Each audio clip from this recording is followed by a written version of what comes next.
Hey friends, today I'm going to explain a recently released Tamil thriller movie that has quickly become one of the best blockbuster thrillers of this year. The movie is called Maharaja, and you can currently watch it on Netflix. Trust me, it's a fantastic movie with an impressive IMDb rating of 8.7 out of 10. This story is incredibly intense and something that no father could easily bear. If you are a father of a daughter, this movie will hit you hard.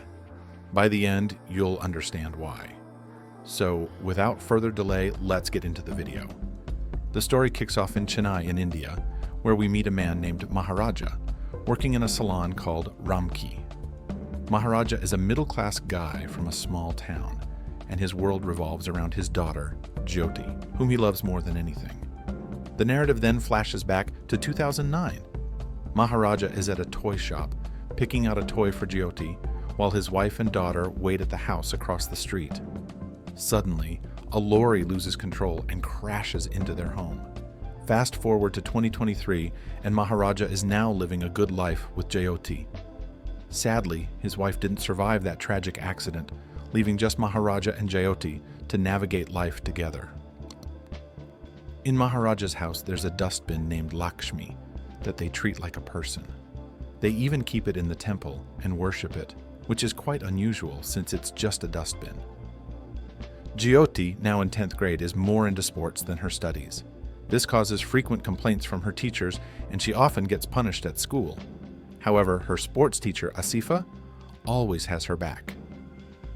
One day, after too many complaints, the school principal calls Jyoti and Maharaja to his office. The principal scolds Jyoti, but Asifa steps in to protect her by presenting another child to the principal. The principal slaps this other child and continues to scold Jyoti.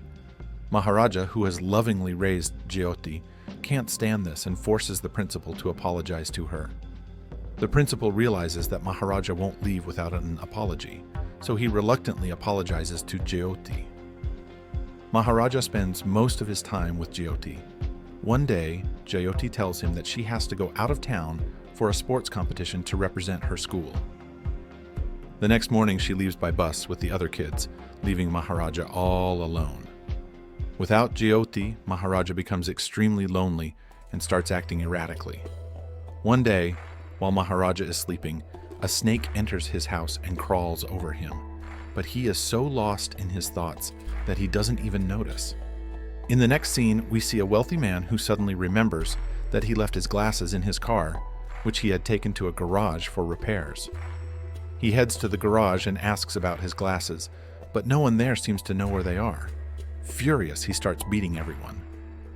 Just then, a man named Donna arrives, who had delivered the car to the wealthy man's house. The garage owner asks Donna about the glasses, but before Donna can say anything, the wealthy man starts beating him and demands that he return the glasses by evening. Later, we see the wealthy man sitting with his friends when Donna arrives with the glasses and breaks them in front of everyone. The wealthy man, enraged, starts beating Donna again, but this time Donna fights back and beats up the wealthy man and his friends before leaving. It becomes clear that Donna is not an ordinary man. Someone working in a garage wouldn't normally have the courage to stand up to a wealthy man like that. The scene then shifts to Maharaja, who is now at a police station, looking beaten and injured. The sub-inspector, Perumal Sami, asks him why he came to the station, and Maharaja explains that his Lakshmi has been stolen. When the sub-inspector hears that Lakshmi is just a dustbin, he mocks Maharaja and tells him to leave. However, Maharaja insists that he won't leave until he gets Lakshmi back. The inspector gets angry and tries to force Maharaja out of the station, but Maharaja refuses to budge, causing a commotion. Next, we meet a police officer named Vardharajan, who is working on a case involving a thief with connections to the police, stealing from an RDO officer's house. Vardharajan arrests the thief, but secretly replaces the stolen jewelry with fake ones, keeping the real ones for himself. The police station where Maharaja is currently is under Vardharajan's jurisdiction. When Vardharajan sees the commotion at the station, he asks Maharaja about his complaint. Maharaja explains that when he returned home from work, he was attacked by 3 thieves who stole Lakshmi. Vardarajan, curious, asks who Lakshmi is, and Maharaja explains that it is his precious dustbin. Vardarajan offers Maharaja money to buy a new dustbin, but Maharaja insists on getting the same one back. Frustrated, Vardarajan orders Maharaja to be thrown out of the station, but Maharaja still refuses to leave. Vardarajan realizes that someone who would go to such lengths for a dustbin must have a significant reason, so he decides to file Maharaja's case. Vardarajan and his team then visit Maharaja's house to investigate. We then meet a thief named Selvam, who, along with his friend Sabri, targets houses without men and sexually assaults the women after robbing them. The scene shows Selvam's family, including his wife and young daughter Amu, who has a deep wound on her back. Selvam works as an electrician by day and a thief by night, and his family is unaware of his criminal activities. We see Lakshmi in Selvam's house, indicating that Selvam was one of the thieves who attacked Maharaja's house. The police are still searching for Lakshmi, but haven't found any leads yet. Desperate to find Lakshmi, Maharaja promises to pay Vardarajan a bribe of 500,000 rupees, of which he has already given 40,000 rupees. So, did Selvam really steal this old dustbin? Why? Is there a special reason behind it? Are there any hidden details we're not aware of? To find out more, keep watching. Please subscribe our channel to support us. In the next scene, a mechanic from Donna's company goes to the police to complain that Donna has been missing for several days. At that moment, Maharaja sees a photo of Donna and is shocked.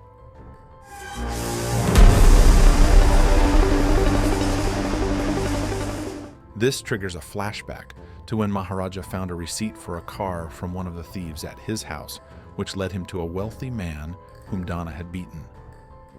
Maharaja went to the wealthy man's house and saw Donna there, becoming suspicious. He then follows Donna. Suddenly, Donna calls his accomplices, and they all attack Maharaja. During the fight, Donna recognizes Maharaja and admits to robbing his house. Enraged, Maharaja brutally beats Donna and notices something on Donna's behind. Donna reveals that a police officer was also involved in the robbery, so Maharaja can't do anything. That's why Maharaja went to the police station to find the corrupt officer. In a fit of rage, Maharaja kills Donna by slashing his neck. As the police search for Lakshmi, they decide to create a fake one. The scene flashes back to 2009, where Selvam's daughter's birthday is being celebrated. Selvam goes to Maharaja's salon to look his best. While getting a shave, the trimmer's battery runs out, so Maharaja goes next door to get a replacement. During this time, Selvam receives a call from his accomplice, informing him that their crimes have been exposed in the newspaper. Suddenly, Selvam looks back and sees Maharaja behind him. Fearing that Maharaja might have overheard the conversation, Selvam quickly leaves the salon. Maharaja notices that Selvam left his gold chain behind and goes to return it to Selvam's house. However, the police have already discovered Selvam's involvement in the crimes. Friend Sabri is shot, and Selvam is arrested. Selvam mistakenly believes that Maharaja reported him and vows revenge.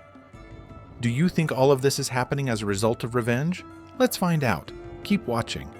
In the present, a fake Lakshmi is created, but the police decide to frame someone for the theft, likely a police officer, to make the arrest look real. There's a police informer named Nala Shivam who agrees to pose as the thief. Vardarajan calls a police officer and asks Maharaja to recount his story again. Vardarajan and Nala Shivam listen in on the conversation, revealing a major twist. Maharaja reveals that on the night of the theft, he told the story like this. When I came home, 3 thieves were hiding inside. Unaware of their presence, I began changing my clothes. That's when they brutally attacked me and took away Lakshmi.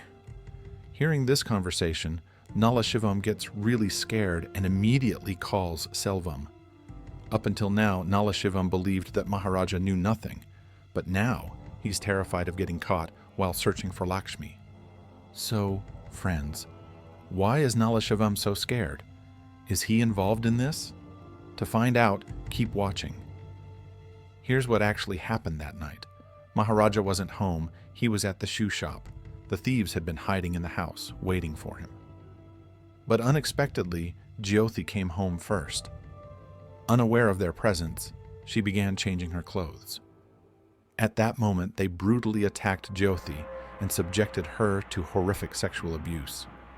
There were 3 thieves, including the corrupt police informer Selvam, Dahana, and Selvam. They fled before Maharaja returned home. This was done as revenge for Selvam's arrest, as he wrongly believed Maharaja had betrayed him. The scene flashes back to the past. When Maharaja came home with sports shoes for his daughter, he was horrified to find her in such a terrible state. He immediately rushed her to the hospital. Jyoti was in critical condition, and Maharaja was deeply distressed, crying uncontrollably. A father who can't stay at home without his daughter for a single day, imagine how he must feel when something like this happens to her. He even had to fight with the principal to protect her. No father in this world should ever have to experience such pain. Jyoti asked her father to find those who had done this to her, and since then, Maharaja had been on a mission to track down the 3 thieves. The story shifts back to the present, where Vardharajan and his team recreate the scene from that night at Maharaja's house. While doing this, Maharaja embraces all the police officers and notices a scar on Nala Shivam's back, realizing he was the man at his house that night who had wronged Jyoti. Before Maharaja could react, Vardharajan assures him that they won't let Nala Shivam go unpunished. Maharaja is confused at first, but then it becomes clear that Vardharajan had figured out what was happening after Dana's death. He had investigated and learned about the horrific incident involving Maharaja's daughter. Vardharajan had been indirectly helping Maharaja to catch the corrupt officer, all while pretending to search for Lakshmi to avoid arousing Nala Shivam's suspicion. Vardharajan then hands Maharaja a weapon and tells him to take justice into his own hands. The team locks him in a room with Nala Shivam, whom Maharaja kills on the spot. Vardharajan believed that such people deserved the harshest punishment and were not worthy of mercy. What do you think? Was Vardharajan right? Maharaja then learns that the 3rd accomplice is hiding in a construction building. As soon as he realizes this, flashbacks flood his mind when the police caught Selvam and took him away. Maharaja beat him severely. After the brutal beating, Selvam taunts Maharaja, saying, "I might recover in a few days, but your daughter will never heal from this trauma." At that moment, teacher Asifa arrives with Jyoti. And friends, now I reveal the most shocking twist of this movie. I think you can never imagine this. Jyoti hands Selvam a chain and tells him to keep it before leaving. Selvam is stunned because it's the same chain he had planned to give his daughter on her birthday in 2009. The scene flashes back to 2009.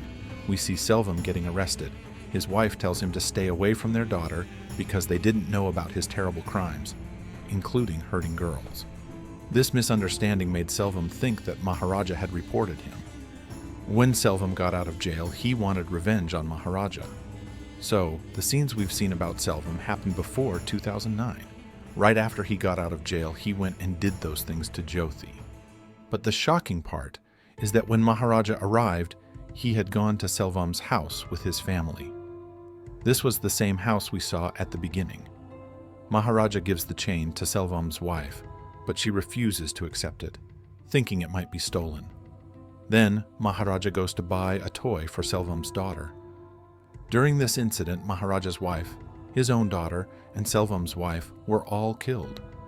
But Selvam's daughter survived because a dustbin, Lakshmi, fell on her and protected her.